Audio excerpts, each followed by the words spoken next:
Hello bachcho, let's read the question. When ionic compound get dissolved in water, if they get involve heat changes, their ionic attraction is ion show dipole ion interaction.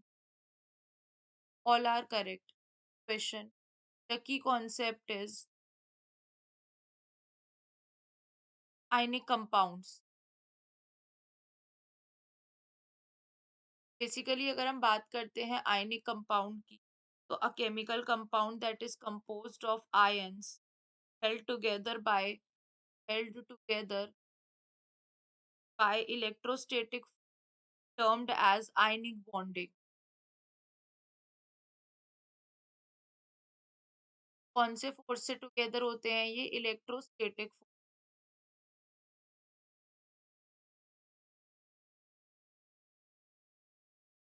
Basically अब यहाँ पर हमें question में पूछा गया है कि अगर आयंस जो है वाटर में डिसॉल्व हों क्या होगा। बेसिकली जब आयंस वाटर में डिसॉल्व हो जाते हैं बिकॉज वाटर मॉलिक्यूल आयंस को क्या कर देते हैं हाइड्रेट द आयंस। तो इनको डिसॉल्व करने के लिए dissolve the ionic compound water molecule must be able to stabilise the ion by breaking the ionic bond by breaking the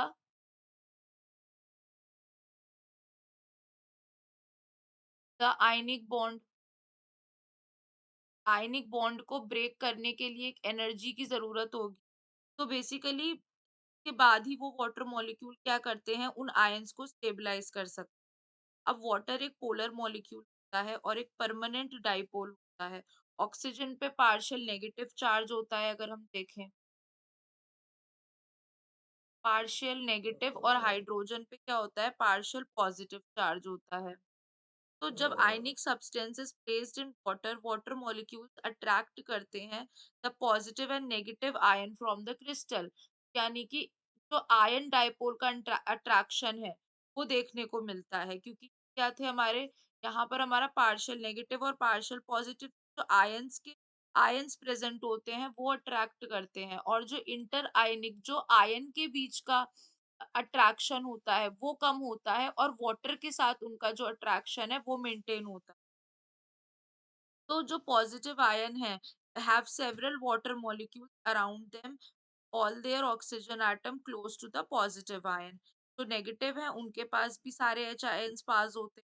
तो एक शेल बन जाता है और वाटर मॉलिक्यूल आयंस के बीच का जो अट्रैक्शन है वो कम हो जाता है। यानी अब यहाँ हमसे क्वेश्चन में कहा गया है that they involve heat changes. Yes definitely they will involve heat changes. Second inter ionic attraction is changes bonds भी ब्रेक हो रहे हैं। इंटर आयनिक दो आयंस के बीच का अट्रैक्शन रिड्यूस होता है जब चारों तरफ आयंस को वाटर घेर लेगा। ये भी हमारा करेक्ट है। और ion show dipole ion attraction with water molecule. Yes तो हमारा करेक्ट आंसर हो जाएगा option D that D is the right answer. Hope you guys understand. Thank you.